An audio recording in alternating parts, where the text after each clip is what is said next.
My name is Patricia Fara, and I'm an Emeritus Fellow of Clare College, Cambridge.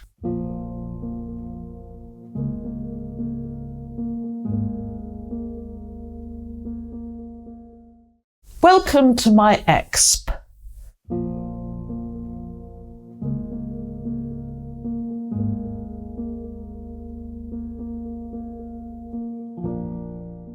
There aren't very many women in the history of science, and I think it's important to understand why that is, because after all, the past does affect the present and the present affects the future, and at the moment there certainly aren't many women in the upper levels of science, even though we have equal gender legislation.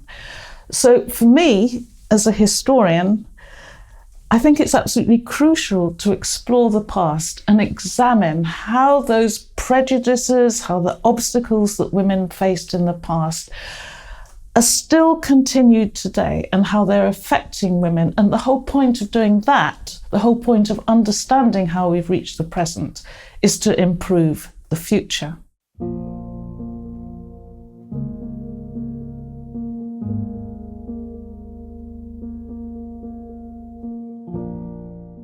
There's still only one translation of Isaac Newton's work on gravity into French, and that's by a woman, Émilie du Châtelet. She translated it, she added lots of notes, and she added a long commentary. And then later in France, another scientist developed the version of Newtonianism that we accept today. And for it to be understood in England, it had to be translated back into English and the mathematics had to be explained, and that was done by another woman, Mary Somerville. So those are just two examples of how women can play a very important role in translating from one language to another, from one country to another.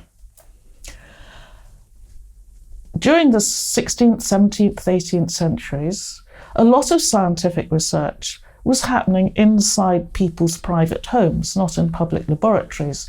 So that meant there were large numbers of women who were actually there helping their husbands or their brothers or their fathers, but they're just left out of the records.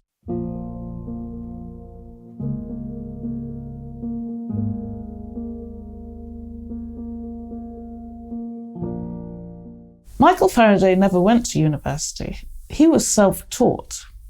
And his first introduction to chemistry was through a small book that was written for children, and it was written by a woman. And he paid tribute to her right to the end of his life. She was called Jane Marseille. She was Swiss. So she's just one example of how important women can be in teaching science. So if we get away from a history of science, which is just a succession of great geniuses and great discoveries, and set up a more realistic model of how history of science progresses, which involves illustration, translation, communication, editing, making apparatus, then women start to play a more crucial role. But it is also the case that even after women could go to university and women got degrees and women were sometimes allowed into universities, they were very much discriminated against. And I think during the 20th century, one problem is that we tend to fetishize, we tend to make heroines of the few women that have reached the top. So we're replicating the same sort of great discoverer's story as we did with men.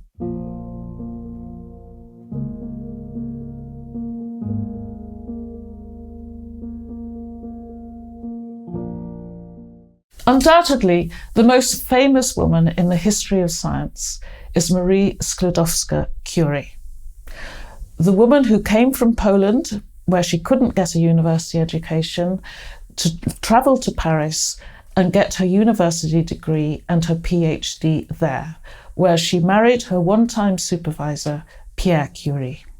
And she's extremely famous for her research into radioactivity And she is the first person, not just the first woman, she was the first person to be awarded 2 Nobel Prizes. So naturally, she has become a great heroine of science. I think it's very easy, very tempting to fictionalize her story and translate her into a martyr to science.